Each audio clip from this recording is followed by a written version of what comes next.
है हमें शौक नहीं, मजबूरी है, ये हड़ताल ज़रूरी है। जिस तरीके से उन्होंने दोषी पकड़ा है उसे देख के तो बिल्कुल नहीं लगता है कि जो है वो वास्तविक दोषी है। ममता बनर्जी पावर में है, अगर वो खुद सड़कों पे उतर आ रही हैं तो इससे बड़ी आयरनी क्या हो सकती है कि जो चीज़ जो है सरकार को, जो चीज़ जो है पुलिस को कर देनी चाहिए थी, अब तक जो न्याय दे देना चाहिए था वो अभी तक भी नहीं हो पाया है। मौजूद है इस समय बाबा राघवदास मेडिकल कॉलेज गोरखपुर में। कोलकाता की एक महिला डॉक्टर के साथ विभत्स उसकी रेप करके हत्या कर दी गई है। उस मामले में यहाँ पे कैंडल मार्च है। पूरा देश इस समय उस लेडी डॉक्टर के साथ खड़ा है। ये मेडिकल के छात्र हैं, ट्रेनी डॉक्टर हैं आप लोग की मांग क्या है? जी, पहले तो जो है जो यहाँ पे चिल्ला रहे हैं, रोज जो नारे लगा रहे हैं, आप सुन पा रहे हैं कि जो है हमें शौक नहीं, मजबूरी है, ये हड़ताल ज़रूरी है।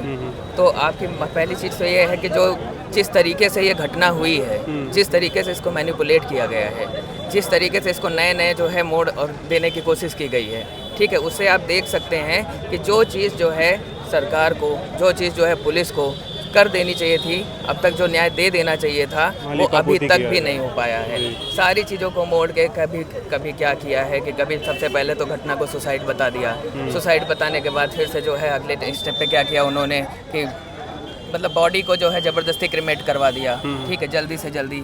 उसके बाद जो है सौदा करवाने के बाद जो है उन्होंने फिर से जो है मॉब को जो है भेज दिया, जो कि भी एक पॉलिटिकल स्टंट वो भी था कि चलो ठीक है कैसे डिवेट करते हैं। फिर जितने भी सर्कमस्टांशियल एविडेंसेस थे उनको डिस्ट्रॉय करा दिया गया, ठीक है।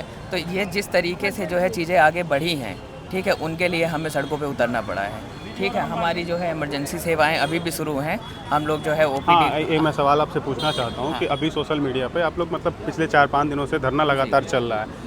कल ओपीडी बंद था, है ना, कल ओपीडी सुबह 6 से आज सुबह 6 तक बंद है। तो सोशल मीडिया पे कुछ लोग इसके खिलाफ भी लिख रहे हैं कि आके डॉक्टर्स जो हड़ताल कर रहे हैं, इमरजेंसी सेवा तो शायद चालू है लेकिन ओपीडी की वजह से गोरखपुर एम्स में और मेडिकल कॉलेज में बहुत सारे मरीज वापस जा रहे हैं बिहार से आके। तो कुछ लोग सोशल मीडिया पे भी लिख रहे हैं कि क्या ये जायज़ है कि ओपीडी सेवाएं बंद करके हड़ताल पे चले जाएं, धरना करते रहें? पूरी तो आपके साथ ये पूरा समाज खड़ा है, लेकिन क्या डॉक्टर्स ये सोचते हैं कि ये जायज़ है?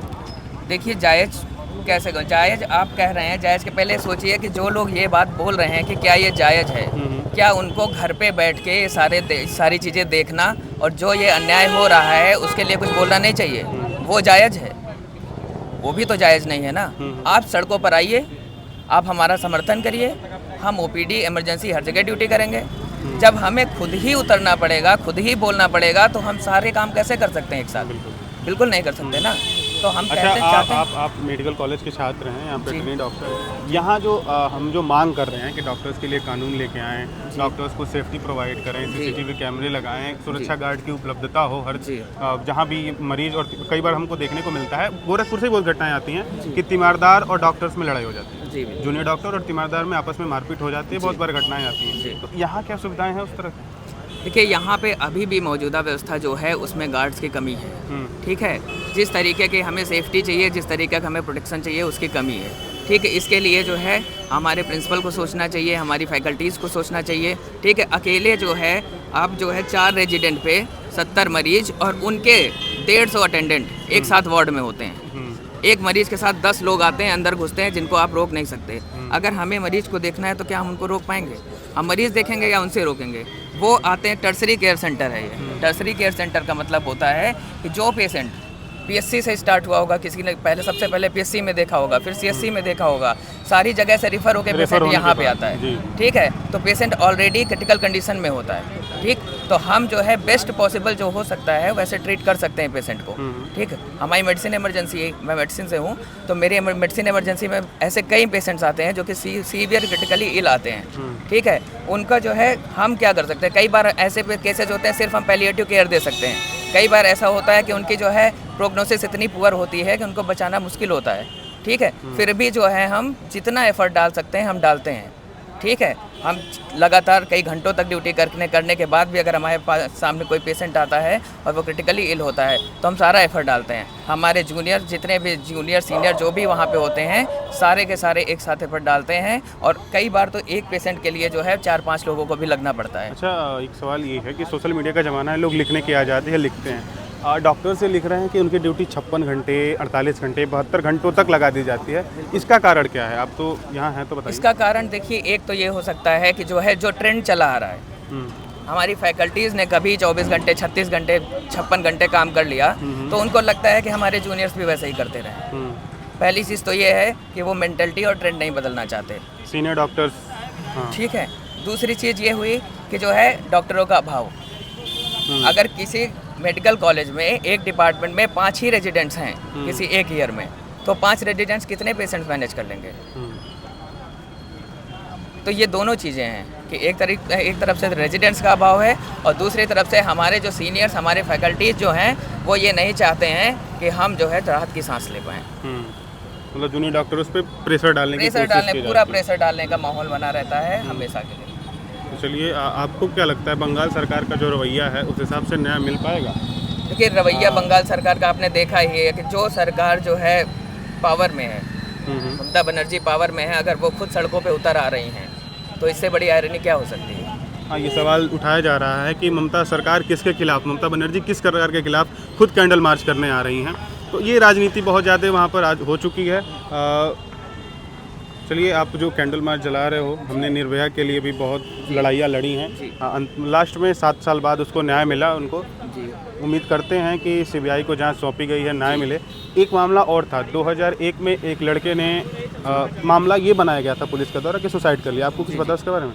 नहीं, आप थोड़ा उसी आजीकर मेडिकल कॉलेज में एक लड़के का मतलब सुसाइड का केस आया था कि वो लड़का सुसाइड किया, लेकिन उसकी रस्सी और गले के फंदे को देखकर ये अंदाज़ा लगाया जा सकता है कि उसको टांग दिया गया। सोशल मीडिया पे बहुत लिखा जा रहा है कि हाँ, सोशल मीडिया पे बहुत लिखा जा रहा है कि वहाँ कोई रैकेट चल रहा है, उस अस्पताल में कोई रैकेट चलाया जा रहा है। उससे मामला ये जुड़ा है।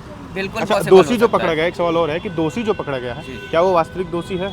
लगता है लोगों को ऐसा? जिस तरीके से उन्होंने दोषी पकड़ा है उसे देख के तो बिल्कुल नहीं लगता है कि जो है वो वास्तविक दोषी है। ठीक है, हर मेडिकल स्टूडेंट्स फॉरेंसिक साइंस पढ़ता है, ठीक है, वो बाहर से देख के बता सकता है कि कितनी लेवल पे किस तरीके की जांच की गई है।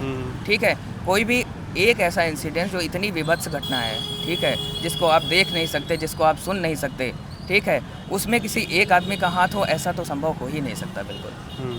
ठीक है, एक लड़के को एक खरोच भी नहीं देगी स्ट्रगल करते समय, और उसको बता रहे हैं कि उसके केवल सूज पे ब्लड के स्टेन्स थे और कहीं कुछ था ही नहीं। जबकि घटना बहुत विभत्स थी, बहुत निर्ममता पूर्वक उस लड़की जो है दोषी जो है बाहर हैं, और चाहे वो जो भी हो, दोषी डॉक्टर हो, दोषी कोई कैंपस का हो, दोषी कोई स्टाफ हो, दोषी कोई मंत्री का आदमी हो, ठीक, कोई भी दोषी हो, दोषी पकड़ा जाना चाहिए। और इस तरीके की घटनाएं नहीं होनी चाहिए किसी भी महिला के साथ, किसी भी स्त्री के साथ, इवन किसी भी वर्किंग प्रोफेशनल या नॉन वर्किंग सिटीजन ये के साथ। बताइए, हर मेडिकल कॉलेज में फोरेंसिक स्टाफ होता है? जी, फोरेंसिक स्टाफ होता है। तो मतलब सोशल मीडिया पे लिखा जा रहा है कि फोरेंसिक स्टाफ वहाँ क्यों नहीं पहुँचा, बहुत लंबे समय तक वहाँ पहुँच नहीं पाए, जबकि हर मेडिकल कॉलेज में सुविधा होती है कि फोरेंसिक स्टाफ होते हैं, वहाँ सबूत इकट्ठा करके ले आने का जो काम होता है। ये मैंने आपको पहले भी बताया कि सारी चीज़ें फ्रेम की गई हैं, ऐसा साफ साफ दिखाई दे रहा है कि सारी चीज़ें दोषी को बचाया जा रहा है। ठीक है, अगर आपके पास आप कोई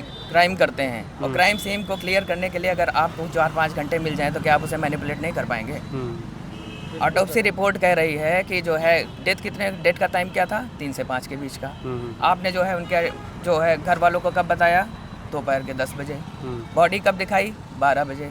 ठीक है, उसके बाद तुरंत जो है उसको भेज दिया कि नहीं, इसका शव मतलब दहन कीजिए, जो है क्रिमेशन कीजिए तुरंत। ठीक है, तो ये सारी चीज़ें क्या दिखाती? फिर दूसरी चीज़ें कि अगर उस सेमिनार रूम में तोड़फोड़ करने की क्या ज़रूरत थी? सबूत मिटाया जा रहा है। कोई भी क्राइम सीन है तो क्राइम सीन पे आप ऐसे ही किसी को घुस जाने देंगे?